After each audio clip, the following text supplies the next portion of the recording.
তাহলে এবার জেনে নেওয়া যাক কীভাবে আপনি সুন্দরবন গ্রিন ভিউ ট্রাভেলসের কাছে পৌঁছে আপনি সুন্দরবন অবধি যাবেন। প্রথমত বলি, আপনি শিয়ালদা থেকে 7:42-এর local train, Canning local train ধরবেন এবং যতটা সম্ভব আপনি ক্যানিংয়ের দিকে এগিয়ে উঠবেন। ওঠার পরে আপনি যখন ক্যানিং প্ল্যাটফর্মে নামবেন, নামার পরে দেখবেন আমাদের প্রতিনিধি দাঁড়িয়ে আছে প্ল্যাকার্ড নিয়ে আপনাকে রিসিভ করার জন্য। আপনাকে রিসিভ করার পরে আমাদের প্রতিনিধি আপনাকে সাথে করে ঠিক ক্যানিং বাজারের বাইরে আমাদের যে অটো স্ট্যান্ড আছে, ট্রাভেলসের অটো স্ট্যান্ড, সেই অটো স্ট্যান্ড পর্যন্ত আপনাকে নিয়ে যাবে এবং সেখান থেকে আমাদের নিজেদের যে অটো আছে, ট্রাভেলসের অটো আছে, সেই অটোতে করে আপনাকে নিয়ে যাবে সোনাখালী লঞ্চঘাট অবধি, মানে যেখান থেকে আপনি লঞ্চ বা বোটে উঠবেন। এই লঞ্চ বা বোটে ওঠা পর্যন্ত যাবতীয় যা খরচ, ক্যানিং থেকে যা খরচ, সেটা আমাদের গ্রিন ভিউ ট্রাভেলস বেয়ার করবে। এবার লঞ্চে ওঠার পরেই আপনার খাওয়া দাওয়া শুরু করবো এখান থেকে। আচ্ছা, লঞ্চে তো আপনি উঠে গেলেন, এবার অনেক দূর থেকে এসেছেন, রাত জেগে এসেছেন, তো পেটে তো কিছু দিতে হবে। আপনাকে সঙ্গে সঙ্গে দেওয়া হবে একটা ওয়েলকাম ড্রিঙ্ক। এই ওয়েলকাম ড্রিঙ্কে আপনি খেতে না খেতেই আপনার হাতে চলে আসবে একটা বড় সড়ো,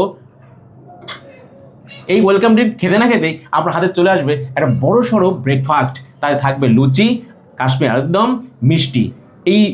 এটা হচ্ছে আপনি যতটা পারবেন খেতে পারবেন, এর লিমিট নেই, আনলিমিটেড খাওয়া এটা। এই লুচি আলুর দম খাওয়াটা আনলিমিটেড, যত পারবেন খাবেন।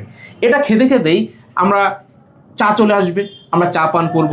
এরপরে আসবে চিংড়ির পকোড়া, একদম মচমচে চিংড়ির পকোড়া, সঙ্গে একটা থাকবে টমেটো কেচাপও থাকবে কিন্তু। এবারে চিংড়ির পকোড়া খাওয়ার পরেই দেখবেন আপনি চলে এলেন গোসাবাতে। গোসাবাতে এবারে আমাদের কিছু স্পট আছে দেখার, সেটা হলো বেকন বাংলো আছে, রবীন্দ্রনাথের বাংলো, যেখানে রবীন্দ্রনাথ এসেছিলেন। তো সেটা দেখার পরে আমরা আবার উঠে পড়ব লঞ্চ বা বোটে সুন্দরবনের দিকে রওনা দেওয়ার জন্য। এটা দেখতে দেখতে কিন্তু দুপুর হয়ে যাবে, মানে 1টা থেকে 1:30 বেজে যাবে। আর 1:30 মানেই কিন্তু আমাদের এটা খাওয়ার সময়, দুপুরের খাওয়ার সময়।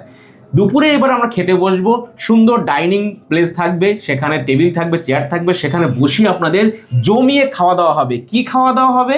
একদম শুরুতে দেওয়া হবে দেরাদুন রাইস, মানে দেরাদুন চালের ভাত, মুড়ি ঘন্ট ডাল, মাছের মাথা দিয়ে ডাল, বেগুনি দেওয়া হবে, তার সঙ্গে দেওয়া হবে লেবু লঙ্কা তো থাকছেই, এবং পমফ্রেট দেওয়া হবে আপনাদের পাতে। প্রথম আমরাই আনবো পমফ্রেট, পোস্ত পমফ্রেট যাকে বলছে, এবং তারপরে দেওয়া হবে সর্ষে ইলিশ। ইলিশ থাকছে কিন্তু পুজোতে, আমরা কিন্তু শুধু রুই মাছ বা কাতলা মাছ খাওয়াচ্ছি না, থাকবে পাঁপড়, চাটনি, এগুলো কিন্তু খাচ্ছেন। আর খাওয়া দাওয়ার পরেই আপনার হাতে চলে আসবে একটা সুন্দর টাটকা ফল। সেটা হতে পারে আপেল, হতে পারে পেয়ারা, মানে ওটা মানে সিজনের উপরে নির্ভর করে যে কোন সিজনে আমরা কি ফল পাচ্ছি। এটা খাওয়া দাওয়ার পরেই আমরা চলে আসবো, দেখবেন হয় পাখিরালায় চলে আসবো, আর না হলে সজনাখালিতে চলে আসবো, কোনো একটা জায়গায়। যে এটা নির্ভর করে ডেটের উপরে, সময়ের উপরে নির্ভর করে কখন কিভাবে আমরা কোথায় যাব। এটা দেখার পরেই আমরা